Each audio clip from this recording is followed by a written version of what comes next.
This channel does not promote any violent, harmful, or illegal activities. All content provided by this channel is meant for an educational purpose only. Top quality और consistent performance के लिए सिर्फ silver pumps नाम याद रखना। আর এই মুহূর্তে যে খবরে নজর রাখতে হচ্ছে, প্রশাসনিক তদন্তে প্রমাণিত অনুপ্রবেশকারী তৃণমূলের প্রাক্তন প্রধানকে বাংলাদেশে ফেরানোর দাবি বিজেপির। এই মুহূর্তে বড় খবর, হরিশ্চন্দ্রপুর ১ নম্বর ব্লকের রশিদাবাদ পঞ্চায়েতের তৃণমূলের প্রাক্তন প্রধান লাভলি খাতুনকে বাংলাদেশে পুশব্যাকের দাবিতে সরব স্থানীয় বিজেপি নেতৃত্ব। লাভলিকে বাংলাদেশে পুশব্যাকের দাবি বিজেপির। প্রশাসনিক তদন্তে প্রমাণিত অনুপ্রবেশকারী তৃণমূলের প্রাক্তন প্রধানকে বাংলাদেশে ফেরানোর দাবি বিজেপির। শুভতোষ আমাদের প্রতিনিধি আমাদের সঙ্গে রয়েছেন। শুভতোষ, এই যে লাভলি খাতুন তাকে ফেরানোর দাবি জানাচ্ছে বিজেপি, বাংলাদেশে ফেরানোর দাবি জানাচ্ছে বিজেপি, ঠিক কোন তথ্যের ভিত্তিতে তারা এই ধরনের দাবি জানাচ্ছেন? দেখো, প্রথমেই লাভলি খাতুনের যখন সে পঞ্চায়েতের প্রধান ছিলেন, তৃণমূল রশিদাবাদ গ্রাম পঞ্চায়েতে তৃণমূল পরিচালিত এই গ্রাম পঞ্চায়েতে তিনি যখন প্রধান ছিলেন, তখনই কিন্তু সেই গ্রাম পঞ্চায়েতেরই একাধিক সদস্য এবং এর পাশাপাশি তৃণমূলের এক নেত্রী, তারা কিন্তু এই বিষয় নিয়ে তার বিভিন্ন তথ্য সংগ্রহ করে বিডিওর কাছে এবং মহকুমা শাসক জেলা শাসকের কাছে অভিযোগ জমা করেন যে তাদের অভিযোগ ছিল তিনি অবৈধভাবে বাংলাদেশ থেকে এখানে প্রবেশ করেছেন। তার মূল নাম হচ্ছে নাসিয়া শেখ এবং তিনি বাংলাদেশের রাজশাহীর বাসিন্দা। এবং শুধু তাই নয়, নিজের পরিচয় তিনি পাল্টে ফেলেননি, তার পিতৃ পরিচয় পর্যন্ত বদলে দিয়েছেন। মোস্তাফা নামে এক ব্যক্তিকে তিনি নিজের বাবা সাজিয়েছেন এবং জাল ডকুমেন্ট তৈরি করেছেন এবং তার সেই ডকুমেন্টের ভিত্তিতে ওবিসি সার্টিফিকেট সহ বিভিন্ন সার্টিফিকেট তিনি জোগাড় করেছেন। এখন সেই ইতিমধ্যেই বিডিও তার তদন্ত রিপোর্ট জমা দেয়, এসডিও ব্যবস্থা নেয়, প্রশাসনিক ব্যবস্থা হয়। এর পাশাপাশি বিষয়টি হাইকোর্টে যায় এবং সেখান থেকে সেই নির্দেশে, আদালতের নির্দেশে তার প্রধান পদ বাতিল করে দেওয়া হয়, তার যে ওবিসি সার্টিফিকেট ছিল সেটাকেও বাতিল করে দেওয়া হয়। এরপরে এরই ভিত্তিতে তারা কিন্তু হাইকোর্টের ডিভিশন বেঞ্চে রিট পিটিশন করেন হচ্ছে লাভলি খাতুনের আইনজীবীরা, কিন্তু সেই রিট পিটিশনও খারিজ করে দিয়েছে ডিভিশন বেঞ্চ। এরপরে কিন্তু শুধু বিজেপি নয়, দেখা যাচ্ছে যে যাকে বাবা সাজিয়েছিলেন, যাকে সেই মোস্তাফা, তার যে ভাই বা তার আত্মীয় স্বজন এবং এলাকার গ্রামবাসীরা, যারা কিন্তু তাদের পরিচয় আলাদা করে বিজেপি বা কোনো রাজনৈতিক দলের পরিচিতি নেই, তারা তৃণমূলের একটি অংশ এবং বিজেপি, এরা সকলেই কিন্তু এই মুখ্য দাবি তুলছেন যে তিনি যে জাল ডকুমেন্ট তৈরি করে এখানে এসছেন এবং তার পরিপ্রেক্ষিতে তাকে বাংলাদেশে চিহ্নিত করে তাকে গ্রেপ্তার করা হোক এবং বাংলাদেশে কোন দিকে যাচ্ছে অবশ্যই আমাদের নজর থাকবে।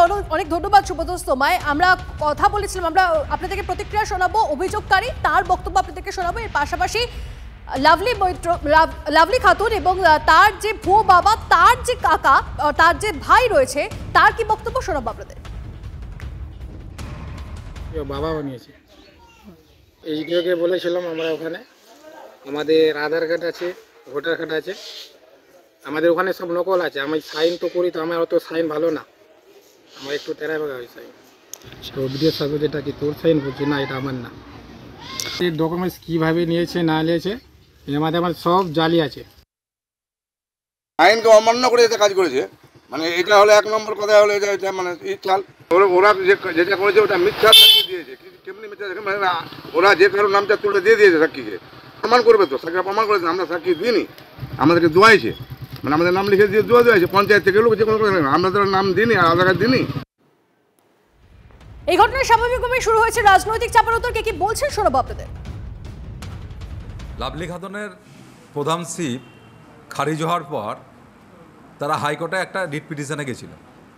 হাইকোর্ট সেই রিট পিটিশনটাকে ডিসপোজ করেছে, অর্থাৎ খারিজ করে দিয়েছে। এখন আমাদের বক্তব্য, আমরা ডিস্ট্রিক্ট অ্যাডমিনিস্ট্রেশনের কাছে আপিল জানাবো, তাকে বাংলাদেশে পুশব্যাক করা উচিত। প্রশাসনকে জানাবো, প্রশাসন যদি সেই মতো ব্যবস্থা না নেয়, আমরা স্বরাষ্ট্র দপ্তরে জানাতে বাধ্য হব। লাভলি খাতুন তিনি কংগ্রেসের প্রতীকে নির্বাচিত একজন জনপ্রতিনিধি। তিনি তার দলকে মিসপ্রিট করে এবং পরবর্তীকালে ডিস্ট্রিক্ট অ্যাডমিনিস্ট্রেশনকে মিসপ্রিট করে প্রধান পদে বসেছিলেন, কিন্তু কোর্টের নির্দেশে তার প্রধান পদ ইতিমধ্যেই বাতিল হয়েছে। যেহেতু সাবজুডিস ম্যাটার আছে, কোর্টের ডাইরেকশন অনুযায়ী ইতিমধ্যেই আরেকটা হিয়ারিং অলরেডি ইমপ্লিমেন্টেড হয়েছে এক্সিকিউটেড হয়েছে তার যে রায় সেটা হয়তো এতদিনের মধ্যে কোর্টে চলে গেছে, এরপরে আবার কোর্ট যা রায় দেবে সেই অনুযায়ী নির্দেশিকা জারি হবে। কাকদ্বীপে ভুয়ো ভোটার কার্ডে এবার জড়িয়ে গেল এক ডাক কর্মীর নামখানা পোস্ট অফিসের ডাক কর্মী সৈকত দাস। তার বিরুদ্ধে অভিযোগ তিনি বাংলাদেশের নাগরিক, এদেশে অবৈধভাবে এসেছে। শুভেন্দু আমাদের প্রতিনিধি আমাদের সঙ্গে সরাসরি রয়েছেন। শুভেন্দু থেকে এই বিষয়টা নিয়ে আরো ডিটেইলসে জানবো যে এই ব্যক্তি কোথা থেকে এসেছেন, কি অভিযোগ তার বিরুদ্ধে। দেখো, তোমাকে আমি জানিয়ে রাখবো এই ঘটনার আগেই কিন্তু যেতে হবে কিছু কয়েকদিনের ঘটনার, কারণ কাকদ্বীপের তৃণমূল বিধায়ক মন্টুরাম পাখিরা প্রথমেই অভিযোগ করেছিলেন নির্বাচন কমিশনের কাছে যে গত 2 বছরে কাকদ্বীপের 3টে পঞ্চায়েত রামকৃষ্ণ, বিবেকানন্দ, প্রতাপাদিত্য নগর সহ একাধিক পঞ্চায়েতে প্রায় 6000 ভোট বেড়েছে এবং এই অভিযোগের ভিত্তিতে কাকদ্বীপ মহকুমা প্রশাসন 3 জন আধিকারিকের বিরুদ্ধে কিন্তু এফআইআর দায়ের করেছে। এই ঘটনা যত এগোচ্ছে এবং সমীক্ষা শুরু করছে প্রশাসন, তখনই কিন্তু কেঁচো খুঁজতে গিয়ে একেবারে কেউটে বেরিয়ে আসছে এই সৈকত দাস। বয়স হচ্ছে 32 বছর, বাংলাদেশের বাসিন্দা। সে কিন্তু নামখানার পোস্ট অফিসের সরকারি কর্মচারী এবং তার বাবা বাংলাদেশের ভোটার, সেখানকার শিক্ষকতা করতেন, পেনশন পায় বাংলাদেশ থেকে। বাবার ভোট ওঠে, বাবা অর্থাৎ সহদেব দাসের ভোট কিন্তু ওঠেনি ভোটার লিস্টে। তারপরেও কি করে সৈকত দাসের ভোটার তালিকায় নাম উঠল তা নিয়ে কিন্তু ব্যাপক কিন্তু বিতর্ক তৈরি হয়েছে, কারণ তার মা এবং তার নাম রয়েছে ভোটার কার্ডে, ভোটার তালিকায়, কিন্তু তার বাবার নাম নেই। ফলে যে এইভাবে যেমন অভিযোগটা উঠছে, তখন কিন্তু যত খোঁজ নিতে গিয়ে জানা যাচ্ছে যে কাকদ্বীপ এবং নামখানা এলাকায় হাজার হাজার কলোনি গড়ে উঠেছে প্রায় বাংলাদেশি বাসিন্দাদের নিয়ে। এই বাংলাদেশি বাসিন্দারা প্রতিনিয়ত ভারত বাংলাদেশ সীমান্ত অর্থাৎ সুন্দরবনের জলপথ দিয়ে তারা কিন্তু ঢুকে পড়ছে এবং কাকদ্বীপের জলা জমি কিনে সেখানে কিন্তু বসতি গড়ে তুলছে।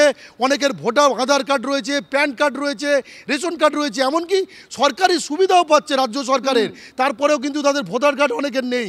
আবার অনেকে টাকা দিয়ে ভোটার কার্ডে নাম তুলেছে, এমনটাই অভিযোগ উঠে আসছে। আর এই সৈকতের ঘটনাটা প্রকাশ্যে আসার পর কিন্তু জোর বিতর্ক শুরু হয়েছে কাকদ্বীপে। কারণ ধন্যবাদ। ভোটার হওয়ার আগে আপনি কি করে ভোটার হলেন? আমি রিলেটিভদের থ্রুতে হয়েছে। আপনার বাবা তো বাংলাদেশের স্কুলের টিচার। না না, সেটা বলতে পারবো না। সেটা আপনি জানেন না আপনার বাবা টিচার কি না? এটা হয় আমি জানবো না আমার বাবা কি করে? আপনার কি বার্থ সার্টিফিকেট আছে? না, বার্থ সার্টিফিকেট করা নেই। বার্থ সার্টিফিকেট করা আপনার বার্থ সার্টিফিকেট নেই, আপনার বাবা ভোটার নন, আপনি মা ভোটার ছিলেন না। তখন তারা অতটা ওগুলো নিয়ে গুরুত্ব দেয়নি, ওই জন্য করেনি। তাড়াতাড়ি তো ওইখান থেকে এসেছি, আমি তো হালে আসিনি বাংলাদেশ থেকে, সেরকম তো হাজারও আছে, তা আমাদের নামে হচ্ছে কেন? সদের বেশি দিন আসেনি, ওখানে কাজ করতো বাংলাদেশ। এই ক বছর আগে ঘরে আসছে। শিক্ষক ছিল? হ্যাঁ, শিক্ষক ছিল বাংলাদেশে, মাস্টারি করতো। রোহিঙ্গা মুসলমানদের নাম তুলিয়েছে এখানকার প্রশাসন, আইপ্যাক তৃণমূলের ভোট করানোর জন্য। ঢুকলোটা কি করে, এর জবাব তো কেন্দ্রীয় স্বরাষ্ট্র মন্ত্রককে দিতে হবে।